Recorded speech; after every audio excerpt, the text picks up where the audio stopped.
This is hot off the press. Irreversible lung damage caused by ground level ozone production.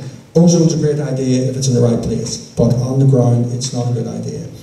And one of the things is when the fracking, so you've got this low level of methane escaping from the wellheads every day, and you've got 25 lorries revving up to 7,000-8,000 RPMs to drive these fracking pumps, and you get a mixture, you get a chemical reaction, and ground level ozone causes irreversible lung damage. And the big issue that when they started looking into fracking in the States, after they were exempted, the whole thing about 2005 is the companies were exempted from 7 environmental laws. So that's why it went skyrocketed. Before that, they were quite constrained on what they could do. And so in the few years since that, they've now been exempted from that, and so they were able to proceed at more or less uncontrolled. And the evidence that has accrued since that is such that the studies are saying we don't have enough evidence yet, but it is slowly but surely coming there. And so in the next slide, this was a huge important document came out. So these 2 vets from the medical centre at Cornell University, they have recorded 24 separate incidents in 6 different states, and most of this is in the last 5 to 6 years. Sudden death, slow death, reproductive problems, neurological diseases, that's basically nerve damage, in 24 separate incidents in 6 different states, involving hundreds of animals.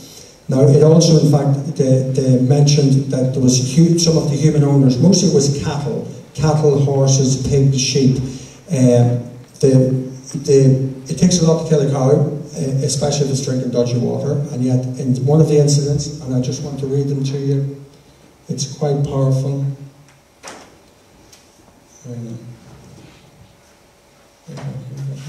Page here.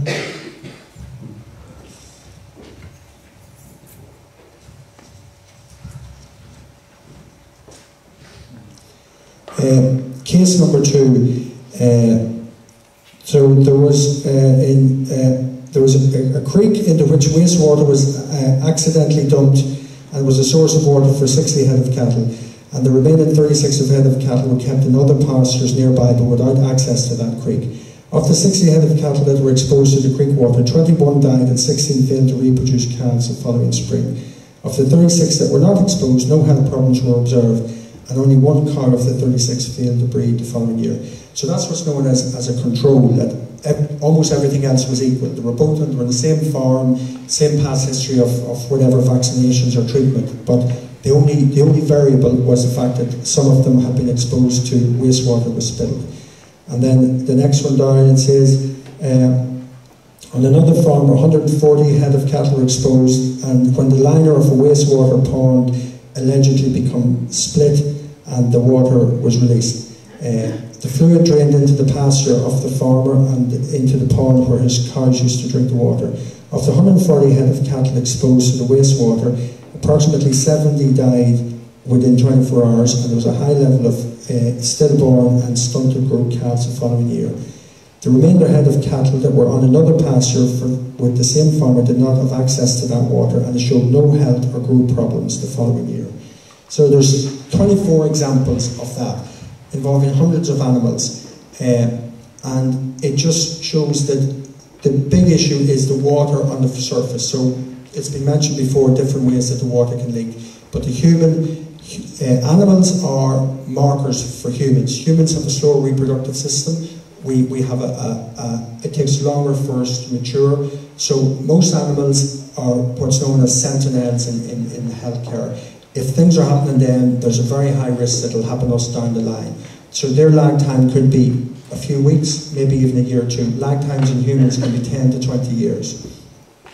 And the recurrent thing was human error.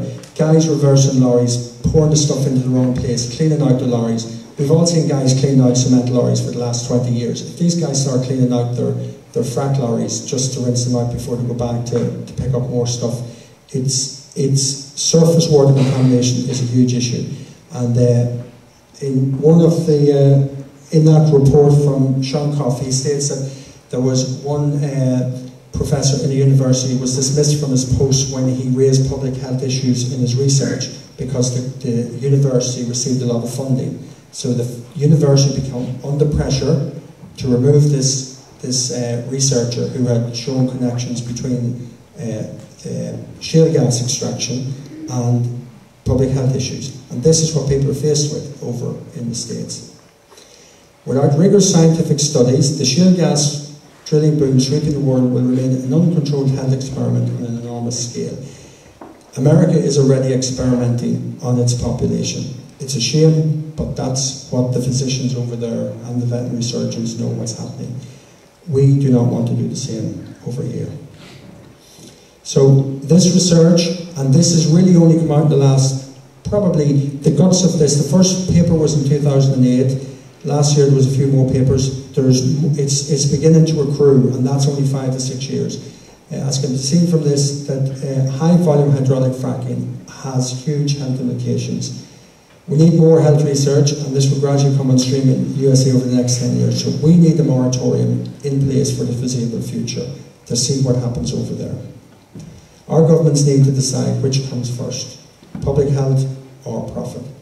If the fracking goes wrong, we can't turn off a well. This is the issue. If you've got a problem with a factory, you can lock the gates. It might sink down 5 or 10 metres, but at the end of the day, you can come up with a plan of action. But if you've got 60 of these factories in Fermanagh and 60 of these factories in Leitrim and Cavan, how do you deal with them? Because the factories connect with each other underground. So you're talking about a massive, they talk about limited impact on the surface. It doesn't matter what size the pads are on the surface, whether they're big or small, they all connect up underneath. So everything is fracked underneath, and you just need, as they say, 1% migration of a fracture line, and then all the issues of these contaminants. I haven't even mentioned salt. The salt is a contaminant. The concentration of salt underground is such that if it got into the waterways anywhere, it would kill all the fish. So there's just so many issues that we need to be aware of. Thank you.